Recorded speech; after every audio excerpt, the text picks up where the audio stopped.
SMA Negeri 9 Pekanbaru memiliki perpustakaan yang sangat bagus. Perpustakaan itu bernama Mutiara Harapan. Koleksi buku yang ada di perpustakaan Mutiara Harapan ini selain buku pelajaran, juga terdapat buku fiksi, ensiklopedi, kamus, CD pembelajaran, majalah, koran atau tabloid. Bu Elsa adalah salah satu petugas perpustakaan tersebut. Ia ditugaskan oleh kepala perpustakaan untuk menyajikan data jumlah pengunjung dan jumlah buku yang dipinjam oleh pengunjung perpustakaan dalam 40 hari kerja berturut-turut, agar datanya mudah dipahami dan dibaca. Yuk kita simak dialog berikut ini. Elsa, bagaimana peminjaman buku dan pengunjung di perpustakaan kita selama 40 hari kerja berturut-turut? Semua datanya sudah ada di buku pengunjung dan di buku peminjaman, Pak. Oke, nanti jangan lupa kamu buat laporan tentang pengunjung dan peminjam buku yang mudah dipahami dan dibaca. Baik, Pak, segera saya selesaikan. Nanti saya akan secepatnya serahkan ke Bapak laporannya. Baiklah Elsa, terima kasih ya, saya tunggu. Iya, Pak, sama-sama. Segera saya kerjakan. Aduh, bagaimana ya menyajikan jumlah buku yang dipinjam oleh pengunjung dan menyajikan data jumlah pengunjung perpustakaan Mutiara Harapan.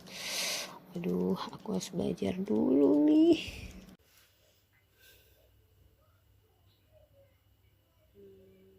Bagaimana ya Bu Elsa menyajikan data peminjaman buku dan pengunjung perpustakaan Mutiara Harapan agar mudah dipahami dan dibaca?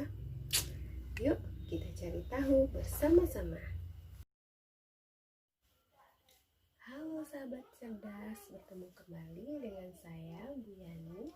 Pada pertemuan kali ini kita akan mempelajari seputar statistika, yaitu penyajian data dalam bentuk tabel distribusi frekuensi. Nah, sebelum masuk ke materi, tujuan pembelajaran kita pada kali ini yaitu yang pertama, peserta didik mampu menyajikan data dalam bentuk tabel distribusi frekuensi tunggal maupun berkelompok. Nah, yang kedua tujuannya adalah peserta didik dapat menyelesaikan masalah kontekstual yang berkaitan dengan tabel distribusi frekuensi. Nah, sebelumnya, adakah di antara sahabat pembelajaran yang sudah tahu apa ya itu statistika? Statistika adalah cabang ilmu matematika yang mempelajari tentang metode pengumpulan, perhitungan, pengolahan, cara menganalisis data, serta penarikan suatu kesimpulan. Selanjutnya kita akan membahas bagaimana kita menyajikan data agar mudah dipahami dan mudah dibaca. Yang pertama, kita akan menyajikan data dalam tabel distribusi frekuensi untuk data tunggal.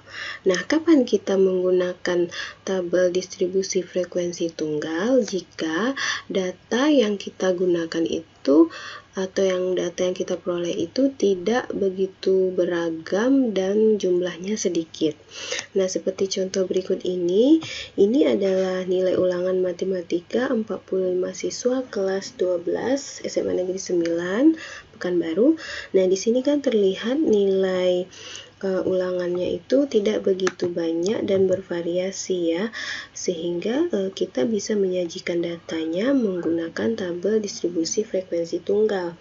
Di sini kita lihat lagi data terendahnya atau nilai terendahnya yaitu 3 dan data tertingginya adalah 10. Nah, dari data ini bisa kita sajikan dalam bentuk tabel distribusi frekuensi tunggal seperti berikut ini. Nah, jangan lupa ditulis judulnya tabel nilai ulangan matematika. Nah, tabelnya ini terdiri dari 3 kolom. kolom pertama itu untuk nilai. Tadi kita sudah lihat bahwa nilai terendahnya 3 dan tertingginya 10, maka kolom nilai ini kita isi dari 3 sampai ke 10. Berikutnya adalah kolom turus dan yang ketiga kolom frekuensi. Bagaimana kita mengisi kolom turus? Kolom turus ini bisa kita isi bagaimana kita membaca data dari nilai ulangan tersebut. Bisa dari kiri ke kanan atau atas ke bawah. Nah, sekarang coba kita baca datanya dari atas ke bawah aja ya. Nah, cara membacanya itu tergantung si pembaca data. Enaknya bacanya dimulai dari mana. Nah, sekarang kita mulai dari atas ke bawah yang sebelah kiri, yaitu dimulai dari 7, 4, 8. Kemudian 8, 10, 10, 5.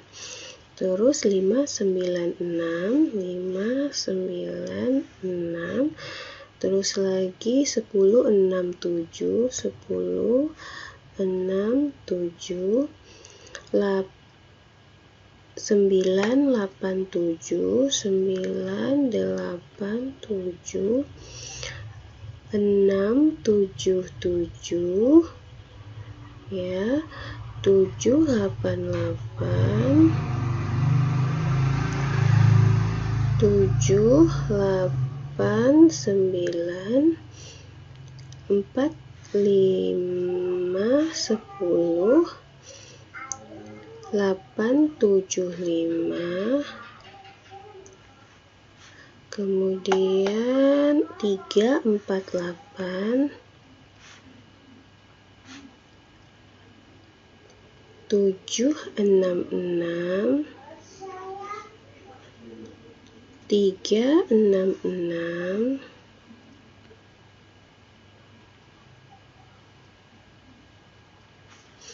kemudian 6, 7, 7, 5, 8, 9, 5, 8, 9. Oke, dari kolom turus ini kita buat frekuensinya. 3 itu frekuensinya 2, 4 itu 3, 5 itu 5, 6 itu ada 8, ya, 7 itu ada 11, 8 itu ada 9, 9 itu ada 4, dan 10 itu ada 3. Nah, jika ditotalkan frekuensinya itu harus 45 karena data kita 45. Kalau seandainya setelah dijumlahkan ternyata hasilnya tidak 45, berarti ada kesalahan saat menturus. Nah, kita lanjut ke bentuk yang kedua, yaitu tabel distribusi frekuensi berkelompok.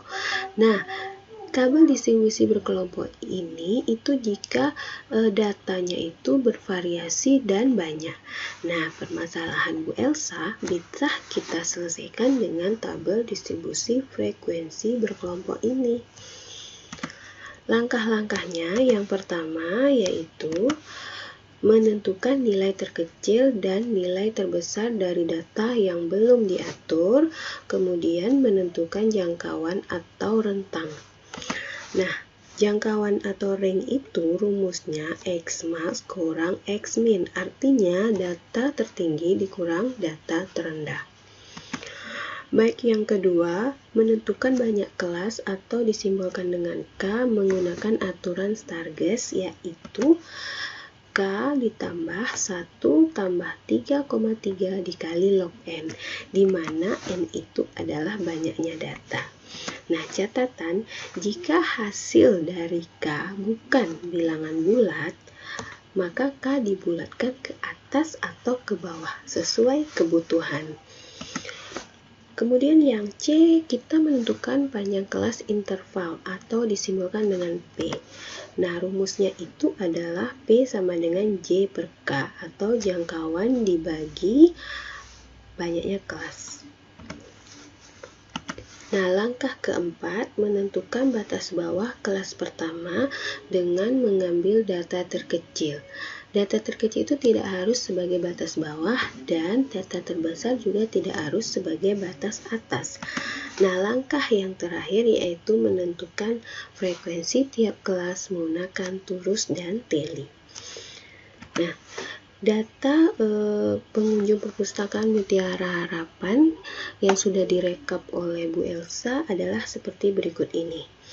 Nah, ini terlihat datanya itu sangat besar dan bervariasi. Maka langkah-langkah untuk kita menyajikan data ini ke dalam bentuk tabel distribusi frekuensi berkelompok agar mudah dibaca dan dipahami. Yang pertama, kita harus menentukan jangkauannya. Nah, jangkauan tadi adalah data maksimum dikurang data minimum. Data maksimum kita adalah 96 dan minimumnya 50 sehingga diperolehlah jangkauannya yaitu 46. Nah, setelah menentukan jangkauan, kita menentukan banyak kelas atau K dengan N 40 ya. Kemudian kita masukkan K sama dengan 1 tambah 3,3 log N. N kita tadi 40 sehingga diperolehlah 1 tambah 3,3 log 40. Nah, bagaimana menentukan log 40? Log 40 bisa kita lihat pada tabel logaritma atau kita cari menggunakan kalkulator saintifik. Nah, di sini log 40 diperoleh 1,602 sehingga jika dioperasikan sehingga mendapat hasil 6,2866. Ini bisa kita bulatkan menjadi 7 atau 6 tergantung kebutuhan. Nah, di sini saya bulatkan menjadi 7. Kemudian menentukan panjang kelas atau P itu rumusnya jangkauan dibagi banyak kelas sehingga diperoleh 6,571 dibulatkan menjadi 7. Barulah kita menentukan batas kelas. Nah, di sini tabel kita tetap kita beri judul yaitu tabel jumlah pengunjung perpustakaan Mutiara Harapan yang terdiri dari 3 kolom, banyak pengunjung, turus dan frekuensi. Kita mengisi kolom banyak pengunjung. Ya, kita ambil dulu nilai terendah itu 50, berarti kita mulai dari 50 sampai panjang kelasnya itu banyak kelasnya itu 7, berarti 50, 51, 52, 53, 54, 55, 56, 57. Nah, yang kelas keduanya kita mulai dari 58 sampai 64 sampailah ke kelas yang ketujuh yaitu 93 dan 99. Untuk mengisi turusnya sama seperti data tunggal tadi, kita baca datanya. Baiklah, yang pertama yaitu 50. Berikutnya 78. Lagi 85. 94. Terus 65. 95. 67, 96, kemudian 60, 88, 74, 72, 71, 90. Dilanjutkan menurutnya ya. Nah, hasil frekuensinya nanti harus menjadi 40.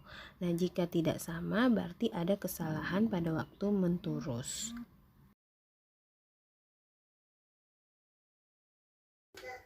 Bagaimana sahabat pembelajar? Menarik kan materi kita kali ini? Oke, sampai bertemu kembali pada materi berikutnya. Sampai jumpa.